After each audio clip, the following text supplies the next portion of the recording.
Welcome back to MurrayMax. We have another whatever clip today, and this one is titled Andrew Wilson Schools Feminists on Why Body Count Matters. This conversation's come up on here quite a few times, but it's different perspectives every time, and we'll see how smart or brain dead or everything in between this panel is. As usual, I haven't watched it. I'll be watching it with you. So let's get started and see what we got. Feel free to comment what you think of this video. And I'm sure there'll be some trolls.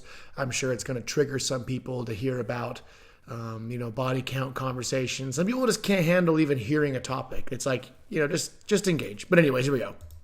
Well, women don't have the same intuitive disgust about it that men do. That's the interesting part. You think? Same I know so. Discuss? Yeah. Yeah, well, this is... In what way? Yeah. So, paternity tests, those are pretty recent inventions, right? Yeah. How would men assure paternity before a paternity test? The way that they looked when the baby came out.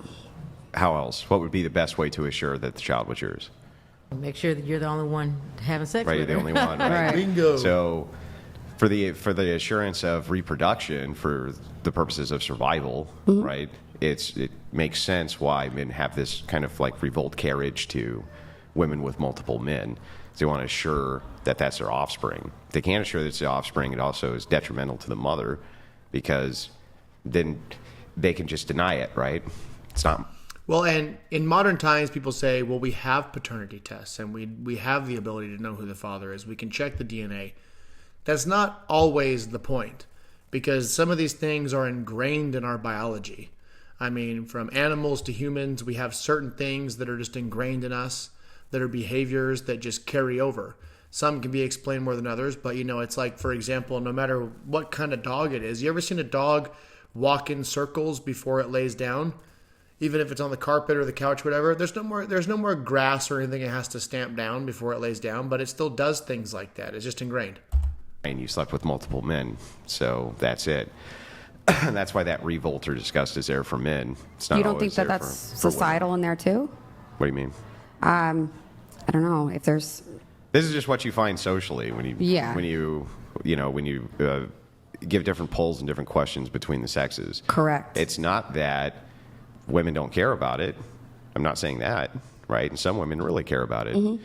Just that they seem to care about it less than men care about it with them. Or a different reason why. Like for women, it'd be protection or safety because if you have someone that's sleeping around a lot. Revulsion. Right. We might. So if you use that terminology with someone, a guy might go revolted. A woman, we might forgive more or something, or we might look at a different angle. Well, that would tell me that it's just not as prominent of a deal breaker as it is for men. Or if you just did how you ask, because I do think that there's women that are going to be like, I don't want a guy that's sleeping around too much because I don't want to catch something or I don't want to. Yeah, but whatever. I'll show you a big distinct difference that I think will maybe change your view on this. So, if you tell a guy, well, there's a woman and she's 28, 29 years old, right, and she's still a virgin, they think, well, that's a pretty good catch, right? 28, 29. But the flip side is that women will often reject men at 28, 29 who are virgins because they think, what the fuck is wrong with this guy that no woman wants him? So that happens often to men. I don't know. I've seen it in coaching. It just depends on different societies. And then also, I have a lot of clients that are 30s and 40s who are virgins. Mostly men, though, right? I coach women, too. Just one sec with your clientele and how they don't really care. I think it just depends. As far as for being a virgin, if the guy's insecure about being a virgin, he'll naturally go towards and by accident date women who will say something like that, right? But the more he heals from that insecurity, the more that all of a sudden he's naturally around people that really don't care. But as far as societal, we've noticed that certain countries don't necessarily consider body count or care, like Spain. Spain, for instance, women are very much so more sexually dominant there. They even go half on the bill or pay the bill is usually that kind of. So some of it's societal, some of it's very primal, of course. Like you want to make sure that you're procreating, that your seed that's yours. So of course there's something to it on that one. So I think it's also how you phrase the question to someone.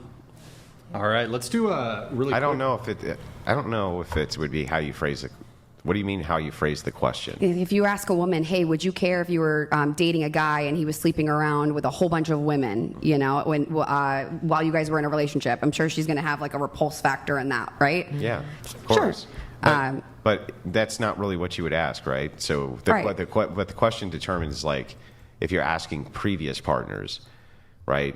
So I think if you were to keep all things equal, right, and you were to say to any number of different women, there's a man here who has a 100 body count, right, versus there's a woman here to the same equal amount of men who has a 100 body count, that the men would be far more revolted by that than the women. Sure, and I'm just saying with that one, sometimes we notice that has a little bit to do with society, like in Spain compared to here, for instance. But yes, you have that for sure. I'm picking up on a lot of words. Like you said, primal. I think you said something about like when you're selecting a mate to procreate and everything. Like for me, body count and like putting value on anybody, male, female, whatever, based on who they've touched or not touched. Like we're making equations and trying to figure this shit out. But like, at the end of it, like we're not in BC era. We don't have to pick mates on how much they said. Because you can go get pregnant by yourself as a woman without a man even being involved. So I just feel like we're at this point in our you society. definitely can't get pregnant without a man being involved. Well, you got to have some sperm somewhere. Right. I guess what I mean is without intercourse or without worrying about how many persons that man or woman have been with. I just think that putting value on a person because of body count is so not 2025, because like we don't have to do that anymore. Yeah, but it's still part of a survival. People say stuff like that. It's so not 2025. And let's just think about relationships and marriage rates and success of relationships. Are they becoming more or less successful? So if they're obviously becoming less successful, marriages are increasingly on the rise in divorce. We're at this strange time where for the first time in history, more than half of women over the age of 30 are going to be single. So if we're trending towards something like this, why defend the system that's trending towards negativity? Wouldn't it kind of be, hey, why did it used to work better than it does now? And I know that if you ask someone who's like a leftist, they'll be like, because women had no say and they just went in the kitchen and they cooked and cleaned. And if they said no, you'd beat the crap out of it. It's like, okay, obviously that's not even like true, but, nobody's asking for that. We're just saying, can we get back to more traditional values where if you choose to, there's more of an emphasis on loyalty and traditional values that are around the value of marriage and not just the pursuit of individual happiness all the time in all ways. And the second something's not as fun as it can be, I'm going to look elsewhere, et cetera, et cetera. So for who? For can't men or heterosexual men or everybody? Well, I'll explain it. Okay. So human beings. Really quick, before Yep. we take a sip, we All got right. to do a cheers and then. Oh, cool. Cheers, salut to Jungle. Welcome to the jungle. Thank you, appreciate it, man. Woo. So human beings are pattern recognition machines. That's how we live our lives. Patterns change. But keep going. Sorry to interrupt. How do you know they change? That's evolution, sir. Right. So patterns change because they don't fit the pattern that you're used to. Yep. That's how, right? Pretty much, that would yeah. be the way. So if you're a pattern recognition machine and you notice a pattern between people who do this type of behavior, right? This is what I see with them. People who do this type of behavior, this is what I see with them. People, et cetera, et cetera, et cetera, et cetera.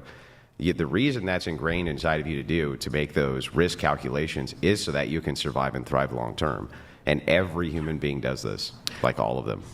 In ways, I get occasionally. yeah. But I just feel like as society advances, some of our mindset has to advance and change too. Because like we're not out here catching AIDS and STDs as much as we used to because we are. have those. STDs are at almost an STDs are on the rise, but HIV has become more controlled and more medicated. So that's a bad argument.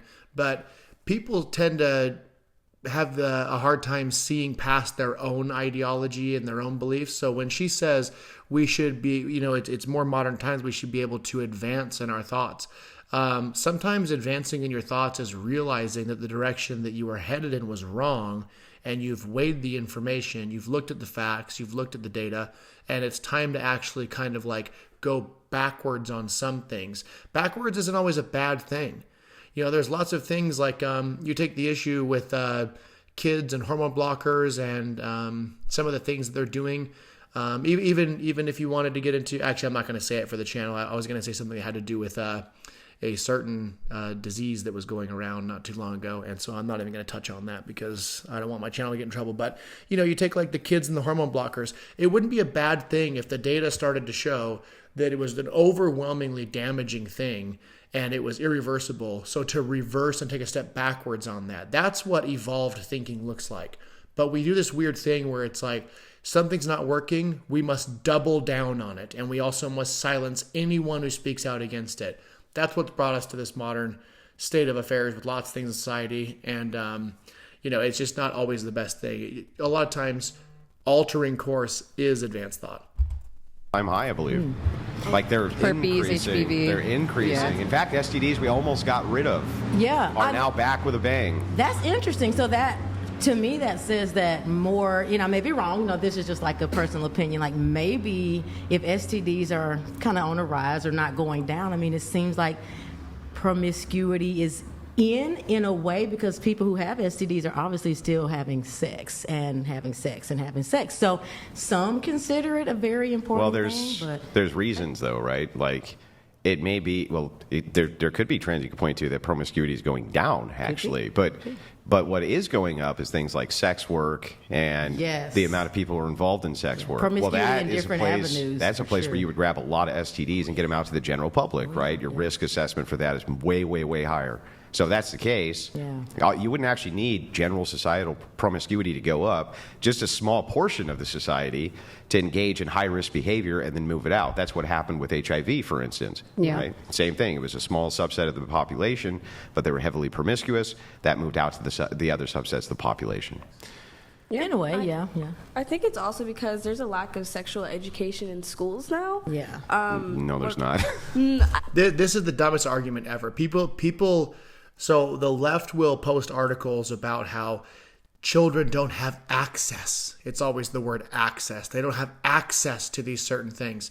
They did not take away sex ed in school, but some schools and some areas have fought back against the absurdity of teaching kids about things when they're in first, second, third, fourth, fifth grade that have to do with stuff that I didn't even know about until I was almost graduated from high school.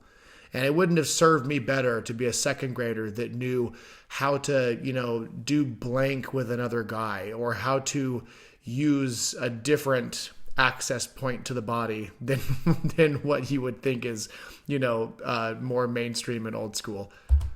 Well, where I'm from, I took a sex ed class 4th grade just because of puberty, and I had one semester of one in 7th grade, but my high school never taught it. This middle schools I used to go to, they don't teach it anymore. I don't know anyone who's younger than me who gets taught sex ed anymore. My son is 17, and he had no idea what that was. He goes to a local high school, and he's like, no one's teaching them condoms and STDs. That's part of the general curriculum for most schools. So be a parent then. Like, honestly, why would you want, as a parent, I don't want the state and the government and publicly funded things teaching my kids everything. In fact, there's a lot of things I don't want them to teach my kids. And I'm not going to sit on some podcast and go, yeah, no, it was weird.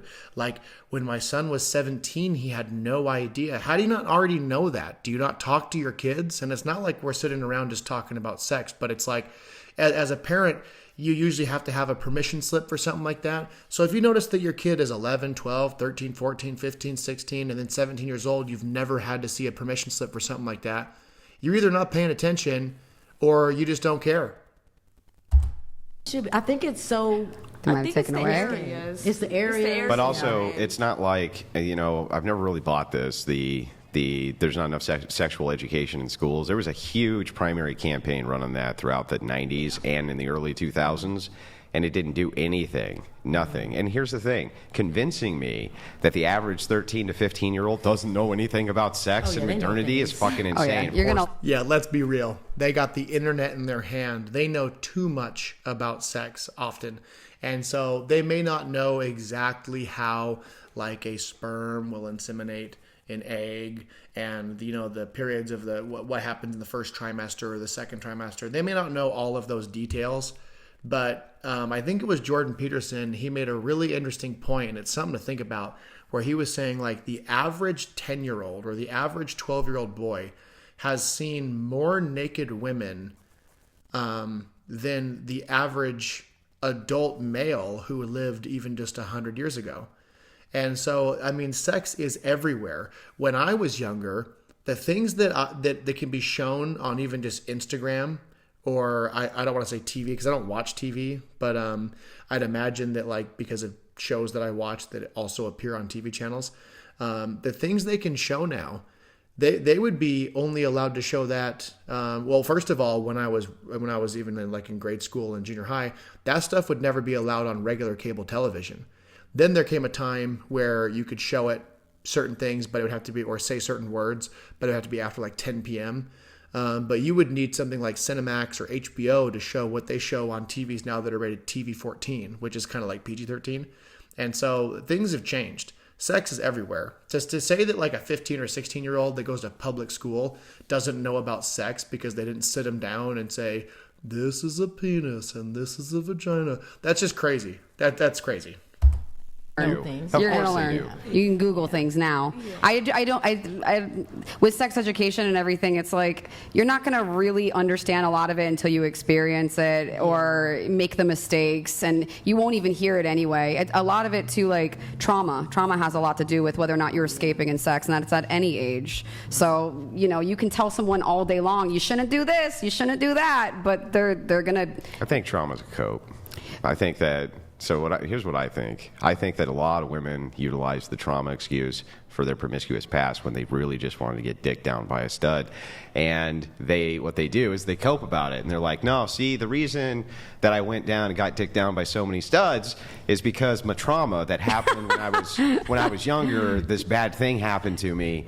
And that's what made it so that all these handsome men just had to fuck me, right? And Maybe it's the younger ones. The older ones are owning it. So hang on. So I hear that and I think to myself, maybe not. Maybe it's not the fact that you were traumatized, but the fact that you just wanted to have sex with a lot of good-looking guys. I mean that absolutely. So- That can Of be course. healing. That can Yes. be healing in ways. Yeah. I think so that, like, if a guy said, like, oh, I just had a really bad breakup and she really broke my heart, and, like, oh, I'm back on the streets, the boys will be like, yeah, get back on the streets, but, like, when women do that, like you said, it's kind of, were you really hurt? Like, this, is that really a trauma response, or are you just being wild? What it is. Coping. Yeah, Yeah. it's coping. What it is. Okay, come on now. I know everybody's different, but let's not pretend that girls don't rally with their girlfriends and go out and try to, have a good time wearing a little black dress. I mean, like I said, it's not everybody. It depends on who you were dating, but let's be real. That's on both sides.